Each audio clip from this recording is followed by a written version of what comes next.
प्यारे देशवासियों, नमस्कार। आज मैं एक विशेष चीज आपके साथ साझा करना चाहूंगा चुनाव आयोग के बारे में। हमारे चुनाव आयोग पिछले कुछ समय से कितने समर्पित रहे हैं, कितनी वफादारी इन्होंने दिखाई है वर्तमान केंद्र सरकार के प्रति या बीजेपी के प्रति। तो यहाँ पर मैं आपसे यही एक साझा करना चाहूँगा, यही एक डिस्कस करना चाहूँगा आपके साथ। क्या अपनी वफादारी और समर्पण में चुनाव आयोग कामयाब रहा है? अब भी यानी एक कड़ी चल रही है उनकी।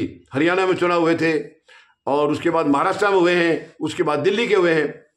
और इसमें क्या वो अपनी जो भी इन्होंने कमिटमेंट आज की केंद्र सरकार से या प्रधानमंत्री महोदय से या बीजेपी एज ए पार्टी उनसे जो कमिटमेंट किए हैं, क्या सच में लगातार उस कमिटमेंट को निभाने में सफल रहे? लगातार अपनी वफादारी साबित करने में क्या सफल रहे? लगता है मुख्य चुनाव आयुक्त महोदय पूरी तरह से सफल रहे हैं, क्योंकि ये वर्तमान में एक ऐसा माहौल मैंने देश में पहले कभी देखा नहीं है। यानी जो चुनाव आयोग चाहता है वही कर देता है, और चुनाव आयोग वही चाहता है जो सरकार चाहती है या सरकार कहती है। चुनाव आयोग और सरकार के बीच में तो कोई किसी किस्म की दखलंदाजी होनी नहीं चाहिए। सरकार का कोई अधिकार नहीं है चुनाव आयोग को आदेश देने का।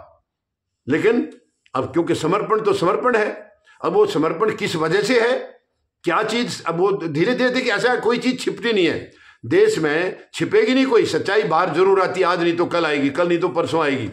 लेकिन वर्तमान में क्योंकि इनका 18 फरवरी को कार्यकाल खत्म हो रहा है, मुख्य चुनाव आयुक्त महोदय हमारे 18 फरवरी को इस पद से इनकी विदाई हो जाएगी। और विदाई से पहले शायद उन्होंने ये वचन दे रखा होगा, क्योंकि बाकी कोशिश करके हर जगह की सरकारें गिरा दी। कहीं इन्होंने अपनी बना ली, कहीं किसी बनी हुई को गिरा दिया और वहां पर अपनी बना ली। कई उदाहरण ऐसे मध्य प्रदेश में हुआ था, महाराष्ट्र में हुआ, कई जगह है। तो लेकिन दिल्ली में ये ना तो अपनी बना पा रहे थे और ना ही गिरा पा रहे थे। ये एक बहुत भयंकर मामला बीजेपी के सामने था या केंद्र सरकार के सामने था, या यूं कहें कि प्रधानमंत्री महोदय के सामने था कि दिल्ली में ना तो डायरेक्ट सरकार बना पा रहे थे, ना ही इनको तोड़कर अपनी स्थापित, क्योंकि ये खरीद फरोख्त में माहिर हैं, खरीद फरोख्त में इनसे ज्यादा कोई नहीं है। लेकिन कोई भी इनकी मतलब सफलता इनको मिल नहीं रही थी।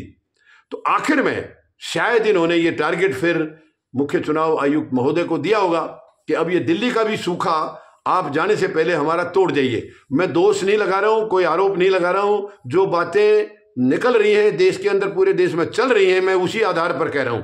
मैं अपनी तरफ से कोई दोष नहीं लगा रहा हूं। लेकिन ये बातें तो अदालत तक पहुंची हैं, माननीय अदालत तक पहुंची हैं, पंजाब हरियाणा हाई कोर्ट में भी पहुंची थी, सुप्रीम कोर्ट में भी पहुंची हैं। तो ये जो भी है कहीं ना कहीं कुछ तो हुआ होगा। जब तक दिल्ली जलाई नहीं जाएगी धुआं नहीं निकलेगा। तो धुआं निकला है तो इसका मतलब दिल्ली जली है। अब वो क्या होगा वो तो माननीय सर्वोच्च न्यायालय फैसला करेंगे। बिल्कुल निष्पक्ष चुनाव हुए थे या उनमें कोई पक्षपात हुआ, धांधली हुई, वो अब फैसला आ जाएगा, क्योंकि विचाराधीन है। जो अर्जी लगी है हरियाणा और महाराष्ट्र की, वो विचाराधीन है। और अपनी तरफ से लग तो यही रहा है, मैं दोष नहीं लगा रहा हूं, लग तो यही रहा है कि दिल्ली का भी इन्होंने जो वचन दिया था प्रधानमंत्री महोदय को वो पूरा करके दिखा दिया है। अब इनको बदले में क्या दिया जाएगा वो बाद में पता लगेगा, समय बताएगा। कुछ तो हुआ होगा, डील तो हुई होगी, ऐसे तो मुफ्त में कोई काम नहीं करेगा। अगर कुछ डील हुई है, वरना हरियाणा की सरकार बिल्कुल लग रहा था कि कांग्रेस की बनेगी, महाराष्ट्र में भी लग रहा था कि इनकी महाविकास अघाड़ी की बनेगी, लेकिन ऐसा नहीं हुआ। तो दिल्ली में अचानक से 27 साल के बाद ये काबिज हो गए हैं। यानी एक जो अभी वर्तमान जो सरकार विदा हुई है, पहली बार तो उनके 28 विधायक थे, बीजेपी के 32 थे 2013 में। यानी जब 5 साल की सरकार चलाने के बाद फिर 15 साल कांग्रेस की रही, उसके बाद जो चुनाव 2013 में हुए थे, बीजेपी को उसमें 32 सीटें मिली थी, आम आदमी पार्टी को 28 थी और 8 थी कांग्रेस की। तो कांग्रेस की मदद से इन्होंने सरकार बनाई थी। लेकिन उसके बाद लगातार आम आदमी पार्टी को 67 मिले 2015 में और 62 मिले हैं 2020 में, और अचानक से उनका सफाया हो गया। हो सकता है इनकी गलत नीतियां रही होंगी, मैं कोई इनका फेवर नहीं कर रहा हूं, मैं इनको ये नहीं कह रहा हूं कि ये बहुत अच्छे हैं, लेकिन एकदम से ये पासा पलटा गया है तो इसके पीछे कुछ तो रणनीति है। अब चाहे वो रणनीति ऐसे बन गई हो जो पकड़ में भी ना आए, या वो ऐसे बनी होगी कि पकड़ में आ जाएगी। हालांकि इनकी जो वोटर लिस्ट का जो मामला है वो तो उजागर हो चुका है, वो भी अदालत में चला गया है। वोटर लिस्ट में इन्होंने काफी हेराफेरी की है, ऐसे आरोप हैं आम आदमी पार्टी के। वोट काटे भी गए हैं, जोड़े भी गए हैं, लेकिन अब वो जांच में पता लगेगा कि वो कहां तक जायज है, कहां तक सही है। महाराष्ट्र के बारे में भी ऐसे है कि जो 5 साल में जितने बढ़े थे उतने 5 महीने में बढ़ गए थे। तो खैर ये माननीय सर्वोच्च न्यायालय के दायरे में है, ये वहां क्या फैसला होता बाद में पता लगेगा। लेकिन फिलहाल मैं समझता हूं मुख्य चुनाव आयुक्त महोदय अपनी विदाई से पहले जो वचन इन्होंने दिए थे वो प्रधानमंत्री महोदय को या केंद्र सरकार को उन्होंने पूरा कर दिया है। अब शायद 18 की विदाई के बाद ये पता लग जाएगा कि उनके लिए क्या किया जाएगा, क्योंकि पहले भी हुआ है, इसमें ऐसा नहीं है, पहले भी हुए हैं। मैं अभी नाम फिलहाल नहीं लेना चाहूंगा क्योंकि वो विषय आज नहीं है, लेकिन इनकी भी विदाई के बाद इनके लिए क्या ध्यान रखा जाएगा, क्या ख्याल रखा जाएगा, या रखा जा चुका है पहले, पता नहीं है, मुझे नहीं मालूम इस बात का। तो जो भी होगा वो बहुत जल्दी पता लग जाएगा।